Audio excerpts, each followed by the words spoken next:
Lucius Tarquinius Priscus, or Tarquin the Elder, was the legendary fifth king of Rome and first of its Etruscan dynasty.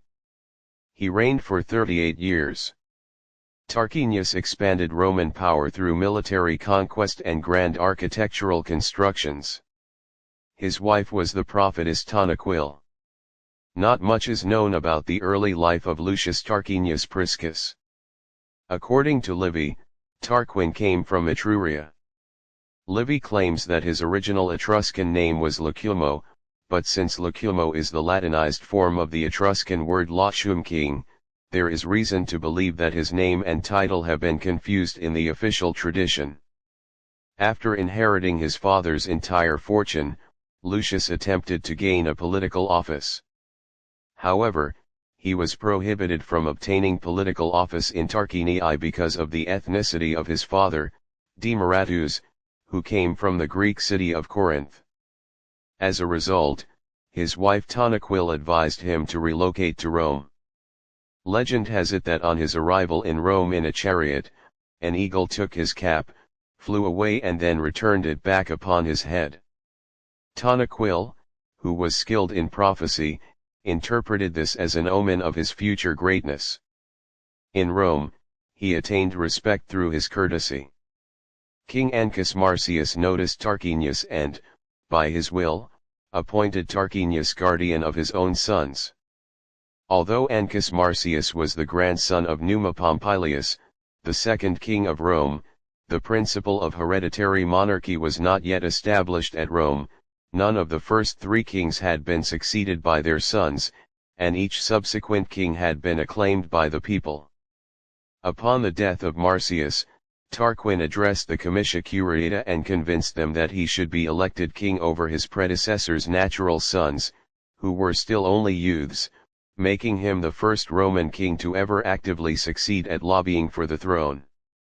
In one tradition, the sons were away on a hunting expedition at the time of their father's death, and were thus unable to effect the assembly's choice.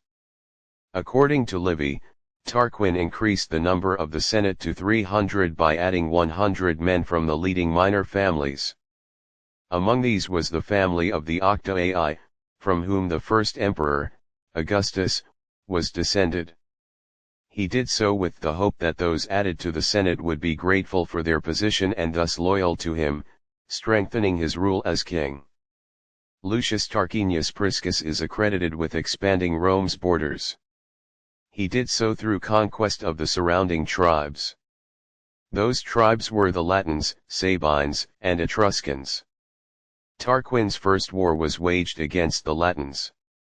Tarquinius took the Latin town of Apioli by storm and took great booty from there back to Rome. According to the Fasti Triumphals, this war must have occurred prior to 588 BC. The Latins claimed that peace treaties developed by Romulus and the other Roman kings no longer applied and as such, launched the first set of attacks. Seeing the opportunity to incorporate the Latins into Rome's ranks, Tarquin quickly responded by conquering multiple Latin cities. As a result, the Latins requested help from the Sabines and Etruscans. Choosing not to split up his military power, Tarquin chose to keep the attack on the Latins, leading to a Roman victory. After conquering the Latins, Tarquin began his assault on the Sabines. Having their base camp at the corner of two rivers, the Sabines were able to move their troops quickly and efficiently. Using his military cunning, Tarquin chose to launch a surprise attack on the base at night. He did this by setting a fleet of small boats aflame and then sending them down the river to set the Sabina camp on fire. While the Sabines were focused on dousing the flames, Tarquin and his troops moved in to dismantle the camp.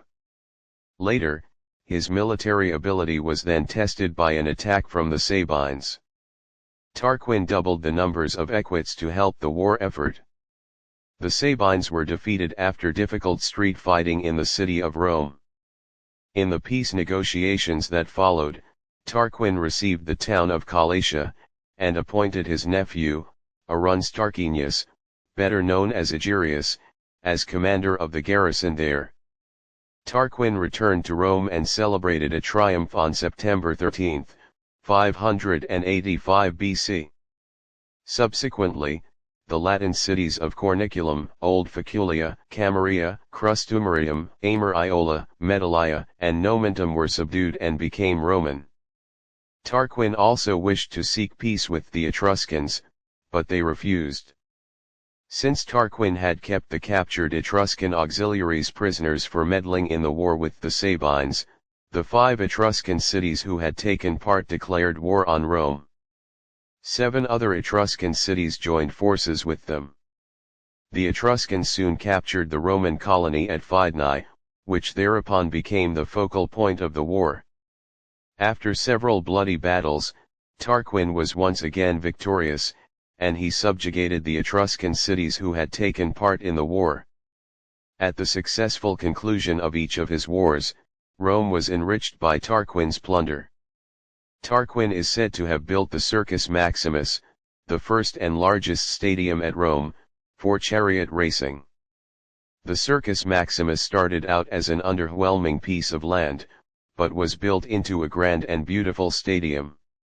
Raised seating was erected privately by the senators and equites, and other areas were marked out for private citizens. There the king established a series of annual games. According to Livy, the first horses and boxers to participate were brought from Etruria. It received the name Circus Maximus as a way to set it apart from the other stadiums built at this time in a similar fashion. After a great flood, Tarquin drained the damp lowlands of Rome by constructing the Cloaca Maxima, Rome's great sewer. The arch was constructed in 578 BC and took inspiration from Etruscan structures of the earlier period. He also constructed a stone wall around the city, and began the construction of a temple in honor of Jupiter Optimus Maximus on the Capitoline Hill. The latter is said to have been funded in part by the plunder seized from the Sabines. Tarquinius was the first Roman ruler to ever celebrate a Roman triumph. According to Florus, Tarquin celebrated his triumphs in the Etruscan fashion, riding a golden chariot drawn by 4 horses, while wearing a gold-embroidered toga and the tunica palmata, a tunic upon which palm leaves were embroidered.